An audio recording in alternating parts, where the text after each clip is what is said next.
Morning student, my self Vijayalakshmi और हम देख रहे थे ज्योग्राफी का चैप्टर सेकंड। देखिए चैप्टर बहुत इंपॉर्टेंट है, इसमें से बहुत सारे जो है वो क्वेश्चन बन रहे हैं, तो इसीलिए हम लोग इस चैप्टर को अलग अलग पार्ट्स में डिवाइड करके पढ़ रहे हैं, जिससे हमारे सारे जो डाउट्स हैं वो क्लियर हो जाएंगे और इसके जो एक्सरसाइज है या एक्स्ट्रा जो क्वेश्चन है वो हम लोग ईजिली कर पाएंगे। ठीक है, इसके लिए हम लोगों ने इंडिया जो थी उसकी फिजिकल फीचर्स जो है उसको अलग अलग पार्ट्स के अंदर डिवाइड करके पढ़ा था। तो सबसे पहले हम लोगों ने हिमालयन रेंज के बारे में पढ़ा, उसके बाद में नॉर्थन प्लेन्स पढ़े, पेनिनसुलर प्लेट्यूज पढ़े, वेस्टर्न घाट और ईस्टर्न घाट्स, यहाँ तक हम लोगों ने इसको पढ़ लिया था। ठीक है, और आज हम पढ़ेंगे the Indian desert. The Indian desert lies, देखिए इंडियन डेजर्ट कहाँ स्थित है, lies toward the western margins of the Aravalli hills. ठीक है, अरावली हिल्स के वेस्टर्न पार्ट्स के अंदर। It is an undulating sandy plains covered with sand dunes. ये जो है ना सैंड ड्यून से कवर्ड है। ठीक है, मिट्टी के बड़े बड़े टीले हैं, मतलब रेगिस्तान है पूरा और सैंडी सैंड है। This region receive very low rainfall below 150 millimetre per year. बहुत कम जो है वो रेन होती है 150 मिलीमीटर पर ईयर के हिसाब से। ठीक है, देखिए ये एक यहाँ पे एक द इंडियन डेजर्ट का देखिए पिक्चर दे रखी है। इंडियन डेजर्ट, इसका नाम थार है। ठीक है, अलग अलग नाम होते हैं ना, तो इसका नाम है थार डेजर्ट। तो यहाँ बहुत कम बरसात होती है। It has aired climate with low vegetations cover. ठीक है, यहाँ पे जो है ना बहुत ही कम वेजिटेशंस होती है। देखिए रेनी नहीं होती है, सैंडी जो है, तो इसी वजह से वेजिटेशंस भी नहीं होती है। Streams appear during the rainy seasons, कभी कभी जो है झरने टाइप में दिखते हैं। स्ट्रीम्स जो होते हैं ना छोटे छोटे, क्योंकि जब बरसात का पानी रेनी सीजन के अंदर देखिए बहुत कम बरसात होती है पहली बात तो। ठीक है, फिर भी अगर बरसात होती है तो कुछ जगह वो स्लोप्स में इकट्ठी हो जाती है, तो वो स्ट्रीम्स के जैसे फील होती है।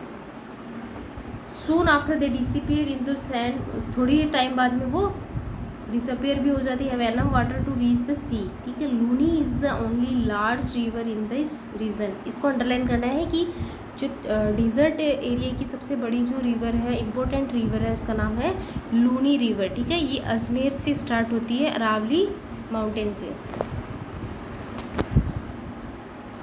बरखांस, बरखांस क्या होते हैं, क्रेसेंट शेप ड्यून्स। देखिए ये जो ड्यून्स होते हैं ना, ये इस तरह के, इनको बरखांस बोलते हैं। ठीक है, cover larger area but longitudinal dunes becomes, ये बहुत ज़्यादा एरिया के अंदर फैले हुए हैं। ये इस एरिया के इम्पोर्टेंट ड्यून्स है। देखिए अलग अलग टाइप के ड्यून्स होते हैं। जो बरखान ड्यून्स है वो थार डेजर्ट के अंदर रहते हैं। Are prominent near the Indo Pak boundary, ये भारत पाकिस्तान की जो बाउंड्री है उसके पास में है। If you visit Jaisalmer you may go to see a group of barchans. अगर आप जाओगे वहाँ पे तो आप देखोगे कि किस तरह से बरखांस जो सैंड ड्यून्स है लोकेटेड है वहाँ पे। तो ठीक है, थार डेजर्ट आई होप आपको समझ में आ गए हो, क्योंकि इसके आप काफ़ी क्लोज हैं। ठीक है, तो बरसात बहुत कम होती है, वेजिटेशंस भी बहुत कम होती है, छोटी छोटी झाड़ियाँ जैसे होती है, बुशेज होती है, और लोगों की जो लाइफ होती है वो बहुत हार्ड होती है यहाँ पे। द कोस्टल प्लेन्स, देखिए कोस्टल होता है, हम लोगों ने देखा था लास्ट क्लासेस के अंदर, जो ये जो एरिया समुद्र के पास का, इसको बोलते हैं कोस्टल एरिया। ठीक है, Arabian Sea, Bay of Bengal and Indian oceans, इसके आसपास का जो सारा एरिया वो कोस्टल के अंदर आता है। The peninsular plateau is flanked by stage in narrow coastal strip. ठीक है, एक कोस्टल स्ट्रिप के टाइप में होता है, running along the Arabian Sea on the west and Bay of Bengal on the east. अभी हम लोगों ने देख लिया कि वेस्टर्न पार्ट में अरेबियन सी है और ईस्टर्न पार्ट में बे ऑफ बंगाल है। The western coast sandwiched between the Western Ghat, देखिए वेस्टर्न जो कोस्ट है उसके पास में वेस्टर्न घाट्स है और अरेबियन सी है, इनके बीच का जो है ना नैरो प्लेन मैदान है। द कंसिस्ट ऑफ 3 सेक्शन, इसके 3 सेक्शन बने हुए हैं। देखिए ये एरिया इस तरह से, ठीक है, यहाँ पे अरेबियन सी आ जाता है और यहाँ पे प्लेट्यूज था। ठीक है, ये प्लेट्यूज का एरिया था। ठीक है, तो यहाँ पे जो ये पतला थोड़ा सा नेरो जो है ना एरिया है, इसको 3 पार्ट में डिवाइड करके बताया गया। The northern part of the coast is called Konkan. Mumbai से जो गोवा का पार्ट है, देखिए यहाँ से स्टार्ट करते हैं, मुंबई से जो गोवा का पार्ट है ये कोंकण है। ठीक है, इसके बाद में the central stage is called Kannada plains, second जो है वो कन्नड़ प्लेन के नाम से जाना जाता है। While the southern states is referred as the Malabar coast, और केरला के आसपास का जो एरिया है उसको मालाबार कोस्ट बोलते हैं। तो यहाँ से क्वेश्चन बनता है, आप लोग इसको अंडरलाइन करके रखना। ये 3 पार्ट में डिवाइड है। वेस्टर्न पार्ट जो है वो मुंबई से लेके गोवा तक का कोंकण, उसके बाद में कन्नड़ प्लेन्स है मिड का, और जो मालाबार कोस्ट जिसको बोलते हैं ये केरला के पास है। देखिए कोस्टल प्लेन इस तरह के होते हैं। The plains along with the Bay of Bengal, ये वाले तो वेस्टर्न पार्ट में थे, ये ईस्टर्न पार्ट का बता रहे हैं। बे ऑफ बंगाल के अंदर जो है वो वाइड एंड लेवल्स, ठीक है, चौड़ा है, वाइड है, और जो वेस्टर्न पार्ट का जो एरिया था वो नैरो था। In the northern part it's refer to as the northern Circar, देखिए नॉर्थन सरकार बोलते हैं इसको, ठीक है। तो इसको 2 पार्ट्स में डिवाइड कर रखा है। तो ये जो नॉर्थन वाला पार्ट है इसको नॉर्थन सरकार बोलते हैं, उत्तरी सरकार, ठीक है। और जो सेकंड वाला पार्ट है उसको बोलते हैं कोरोमंडल। ये जो साउथर्न वाला पार्ट है इसको कोरोमंडल कोस्ट बोला जाता है। देखिए इनके नाम ध्यान में रखने कि कोरोमंडल कोस्ट है वो कौन सी जगह लोकेटेड है, ठीक है। Large river such as Mahanadi, the Godavari and Krishna and the Kaveri have formed extensive delta on this coast. यहाँ पे ये जो रिवर्स है ये अपने डेल्टास बनाती हैं। लेक जो है Chilka is an important features along the eastern coast, ठीक है। इसको अंडरलाइन करना आपको कि जो चिल्का झील है, चिल्का जो लेक है उड़ीसा के पास आती है, ये जो है ना ईस्टर्न कोस्ट के अंदर स्पेशल फीचर्स है इसकी। देखिए डू यू नो के अंदर है, इसको भी देखना है। The Chilka is the largest salt water lake in India, ठीक है, सॉल्ट वाटर से बनी हुई झील सबसे बड़ी लेक है। Its lie in the state of Orissa to the south of the Mahanadi delta, Mahanadi delta के साउथ के अंदर है। देखिए डेल्टा क्या होते हैं, रिवर इस तरह से फ्लो करती है और उसके बाद में जब ये लास्ट के अंदर सी में मिलती है उस टाइम ये अलग अलग पार्ट्स में इस तरह से ब्रांचेस में डिवाइड हो जाती है, उससे वो डेल्टा बनाती है, ठीक है। नेक्स्ट जो पार्ट है वो है island. You have already seen that India has a vast mainland, ठीक है। इंडिया की जो जगह है वो बहुत ज़्यादा वास्ट है, उसका एरिया काफ़ी बड़ा है। Besides this the country has 2 group of islands, 2 island के ग्रुप्स होते हैं। Can you identify these island groups, क्या आपको पता है?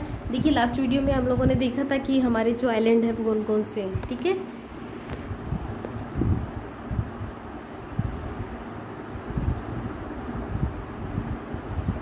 यहाँ पे बे ऑफ बंगाल है, यहाँ पे जो है वो एक चेन के रूप में है अंडमान एंड निकोबार, ठीक है, इस तरह से चेन फॉर्म में है। और ये जो अरेबियन सी है यहाँ पे जो छोटे छोटे जो है वो ग्रुप्स बने हुए हैं आइलैंड के, वो है लक्षद्वीप, ठीक है। ये इस तरह से आइलैंड इस तरह से होता है, सराउंडेड वाटर होता है, बीच में लैंड फॉर्म होता है। Locate the land Lakshadweep island group lying close to Malabar coast in of Kerala, देखिए केरला के पास में है ये। This group of island is compose of small coral island, coral island है, कोरल होते हैं शैवाल जिसको बोलते हैं, आपके साइंस में टर्म आता है। Earlier they were known is Lakshadweep, ठीक है, उनको लक्षद्वीप बोलते थे, मिनिकोय एंड अमिनद्वीप। पहले इनको अलग अलग नामों से मतलब जाना जाता था क्योंकि ये बहुत सारे हैं छोटे छोटे, बट 1973 के अंदर these were named as Lakshadweep, उनको एक ही नाम दे दिया गया है कॉमन लक्षद्वीप। तो आपको ये ध्यान में रखना है कि लक्षद्वीप नाम कब दिया गया। Its cover small area of 32 square kilometre, बहुत ही स्मॉल एरिया है। Kavaratti island is the administrative headquarter of Lakshadweep, तो लक्षद्वीप का जो एडमिनिस्ट्रेटिव हेडक्वार्टर या इसको बोल सकते हैं इसकी कैपिटल, ठीक है। तो कैपिटल लक्षद्वीप की कैपिटल है Kavaratti. This island group has great diversity of flora and fauna, इसकी बहुत अच्छी कंडीशन है यहाँ पे फ्लोरा और फ्यूना की, मतलब बहुत सारी वनस्पतियाँ और जीव जंतु है वो सारे अवेलेबल है। The Pitti islands which is uninhabited is a bird sanctuary, इसको अंडरलाइन करना है। जो पिटली, देखिए यहाँ पे ना कुछ मिस्टेक है, नहीं तो पिटली बोलते हैं उसको, पिटली आइलैंड,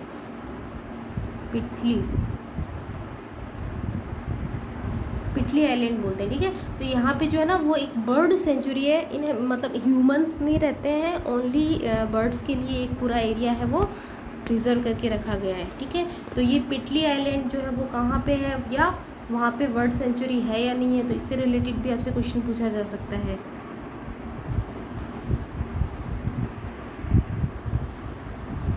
इसके बाद में देखिए कोरल्स क्या होते हैं, ये हम देखते हैं। अभी टर्म आया था ना कोरल्स, ठीक है। तो coral polyps are short lived microscopics organism, छोटे छोटे जो होते हैं शॉर्ट लिव्ड, जिनका जीवन काल थोड़ा ही होता है, छोटे जीव होते हैं। विच लिव इन कॉलोनीज, जो ग्रुप में रहते हैं। They flourish in shallow mud free and warm waters, इस तरह की इनको कंडीशन चाहिए, mud free, warm water, shallow, इस तरह का जो कंडीशन होता है वहाँ पे ये बढ़ते हैं। दे सेक्रेट कैल्शियम्स कार्बोनेट, इन जो होते हैं ना कैल्शियम कार्बोनेट्स के फुल होते हैं। The coral sections and their skeletons from coral deposit in the form of reefs, तो इससे ये क्या करते हैं, रीफ बना लेते हैं, कोरल की रीफ बोलते हैं। They are mainly of the 3 kinds, देखिए ये 3 टाइप की होती है, barrier reefs, fringing reefs and atolls. The great, देखिए यहाँ 3 टाइप्स की रीफ्स होती है, अंडरलाइन करना है आपको यहाँ से। The great barrier reef of Australia is a good example of the first kind of coastal coral reef. Coral reef जो होती है ना, देखिए उसको हम लोग ऐसे भी बोलते हैं मूंगे की चट्टान, ठीक है, कोरल रीफ, ठीक है। तो ये जो शैवाल होती है, कोरल्स जो होती है ना, वो जमते जमते एक वॉल, दीवार के रूप में बन जाती है, ठीक है, इसलिए इसको बहुत इंपॉर्टेंट पार्ट माना गया। और ये कहाँ पे, ऑस्ट्रेलिया के अंदर है, ऑस्ट्रेलिया के पास में जो एरिया है वहाँ पे समुद्र में है ये, पैसिफिक ओशन के अंदर। एटोल्स आर सर्कुलर और horse show shaped coral reef, atolls जो होती है ना वो सर्कुलर या हॉर्स शूज, घोड़े के पाँव के जैसे इस शेप में होती है, ठीक है। तो आपको इसमें अंडरलाइन में यही रखना है कि बैरियर, जो ग्रेट बैरियर रीफ है ये कहाँ पे है, इससे जुड़ा हुआ क्वेश्चन बहुत बार पूछा जाता है, 1 लाइनर में, ऑब्जेक्टिव में, एमसीक्यूज में। तो ये ऑस्ट्रेलिया के अंदर है। Next, now you seen to elongated chain of island located Bay of Bengal, ठीक है। तो अभी हम इसके बारे में देख रहे थे, अंडमान और निकोबार के अंदर एलोंगेटेड चेन के जैसे होते हैं, located in Bay of Bengal extending from north to south, इस तरह से चेन के रूप में होते हैं। आप लोग मैप के अंदर इसको देखिए, अच्छे से समझ में आ जाएगा। These are Andaman and Nicobar island, they are bigger in size and size में बड़ा होता है, और more number of and sketches, अलग अलग पार्ट में डिवाइड हो रखा है। The entire group of island is divide into 2 broad category, पूरा जो है वो 2 ब्रॉड कैटेगरी में डिवाइड है। अंडमान इन the northern and Nicobar in the southern, देखिए नॉर्थन पार्ट है इसको अंडमान बोल देते हैं, और ये जो साउथन पार्ट है इसको निकोबार बोलते हैं। It is believed that these island are an elevated portions of submarine mountains, इस ये जो है ना सबमरीन माउंटेन, मतलब इसके इंटरनल पार्ट के अंदर जो है वो माउंटेन्स रेंज है। These islands groups are great strategic importance of for country, हमारी जो कंट्री है उसके लिए इसकी इम्पोर्टेंस बहुत है। There is great diversity of flora and fauna in the group of island too, देखिए अभी हम लोगों ने देखा था जो लक्षद्वीप है वहाँ पे भी वो जो फ्लोरा वनस्पतियाँ और जो जीव जंतु है उनके लिए काफ़ी अच्छी कंडीशन है, तो इनके लिए भी अच्छा एटमॉस्फेयर है वहाँ पे अलग अलग टाइप की जो बर्ड्स है, एनिमल्स है वो अवेलेबल है, और जो पेड़ पौधे हैं उनकी भी बहुत सारी जो है कैटेगरी अवेलेबल है। These islands lies close to equator and experience, देखिए ये इक्वेटर के क्लोज है, experience equatorial climate and has thick forest cover, जिसकी वजह से जो फॉरेस्ट का जो एरिया है वो भी काफ़ी थिक है। देखिए इक्वेटर हम लोगों ने देखा था ये होता है 0 डिग्री वाला, ठीक है। इसके बाद में ये 23rd, ये जो 0 डिग्री वाली जो लाइन्स होती है ना ये होती है इक्वेटर, ठीक है। यहाँ का जो एरिया होता है यहाँ पे हीट भी जो सन की हीट होती है डायरेक्ट होती है ना, तब गर्मी बहुत ज़्यादा होती है, तो इस एरिया के अंदर जो फ्लोरा एंड फ्यूना की जो कंडीशन होती है, मतलब जो जंगल और वनस्पतियाँ जो होती है ना वो बहुत ही अच्छी ग्रो करती है। India is India's only active volcano, देखिए ये बहुत इंपॉर्टेंट है, इसको आप लोग याद रखना। इंडिया का जो एक ओनली वन एक्टिव वोल्केनो है वो बैरन आइलैंड पे मिला है, जो अंडमान एंड निकोबार ग्रुप के आइलैंड है, बैरन आइलैंड, वहाँ पे मिला है। इंडिया, ये अंडमान और जो निकोबार है ये छोटे छोटे आइलैंड्स के पार्ट है, यहाँ ही पे किसी बैरन नाम के आइलैंड पे एक वोल्केनो मिला है जो एक्टिव वोल्केनो है, और वो इंडिया का एकमात्र है। A detail account of different physiographics unit highlight the unique feature of each regions, तो सारे जो रीजन्स हैं ना उनकी स्पेशल कुछ ना कुछ विशेषताएं हैं। It would however be clear that each region complement the other the make the country richer in the its natural resources, और इन्हीं की वजह से ही हमारी कंट्री है, सबके अंदर सब पार्ट पे कुछ ना कुछ एक्स्ट्रा है, कुछ ना कुछ स्पेशल है, तो वो हमारी जो कंट्री है उसके लिए नेचुरल रिसोर्सेज अवेलेबल कराते हैं। द माउंटेन्स, देखिए क्या क्या है, mountains are the major source of water and forest wealth, ठीक है। तो जो माउंटेन्स है वहाँ से रिवर्स निकलती है, ग्लेशियर्स है, आइलैंड है, वो बर्फ़ है, आइसलैंड, ठीक है, वहाँ से पानी आता है, तो ये मेजर सोर्स हो गए वाटर और फॉरेस्ट के। The northern plains are greeneries of the country, यहाँ पे जो है वो ग्रीनरी मतलब एग्रीकल्चर अच्छा होता है, फसल अच्छी होती है। They provide the base for early civilizations, तो लोगों के लिए ये बहुत ही अच्छा बेस है। The plateau is a store house, जो प्लेट्यू है वो स्टोर हाउस है किसकी, मिनरल्स की। देखिए यहाँ की लैंड हम लोगों ने देखा था टेबल लैंड होती है, हार्ड होते हैं, सैंडी, ये आग्नेशियस रॉक्स और मेटामॉर्फिक रॉक्स होती है। तो यहाँ पे जो क्या होती है, जो लैंड होती है ना, वहाँ ज़मीन के अंदर मिनरल्स होते हैं, उनको खोद के फिर निकाला, जैसे आयरन में जिंक है, इस तरह की सारी चीज़ें यहाँ से अवेलेबल होती है। Which has played a crucial role in the industrializations, ठीक है, औद्योगिकरण, जो इंडस्ट्री, देखिए इंडस्ट्री होती है ना, उद्योग धंधे बिजनेस करने के लिए, तो इनके लिए जब इनको लोहे की ज़रूरत होती है, आयरन वगैरह की, गोल्ड, तो ये वहाँ से इजीली मिल जाता है। कोयला है, लोहा है, ये सारा। Coastal region and island group provide sites of fishings and port activities. अब कोस्टल रीजन और जो आइलैंड है वहाँ पे क्या होता है, मछली पकड़ने के लिए फ़िशिंग का एरिया जो है वो अच्छा होता है, तो लोग जो है फ़िशिंग करके भी अपना काम कर सकते हैं, ठीक है। और पोर्ट एक्टिविटीज़, कनेक्टिविटी होती है, सी मतलब सी के द्वारा सी ट्रेड होता है, तो उसके लिए फिर बंदरगाह या पोर्ट बने हुए, ठीक है, जहाँ पे शिप्स आ जा सकते हैं। दस the diverse physical features of the land have immense future possibilities of development, तो इसके लिए जो है फिजिकल फीचर्स जो है ना वो लैंड की, वो इमेंस बढ़ा सकते हैं फ्यूचर की पॉसिबिलिटी। इसकी वजह से क्या होता है कि फ्यूचर में है और अच्छे अच्छे जो है वर्क किए जा सकते हैं, या फिर जो डेवलपमेंट है कंट्री का वो आसानी से हो सकता है, क्योंकि इसी तरह से सारे जो पार्ट है वो सब अपनी अपनी इम्पोर्टेंस लिए हुए हैं, ठीक है। तो ये देखिए हमारा चैप्टर कंप्लीट हुआ, और नेक्स्ट क्लास में हम लोग एक्सरसाइज करेंगे, ठीक है। तो आई होप आपको चैप्टर अच्छे से समझ में आ गया होगा।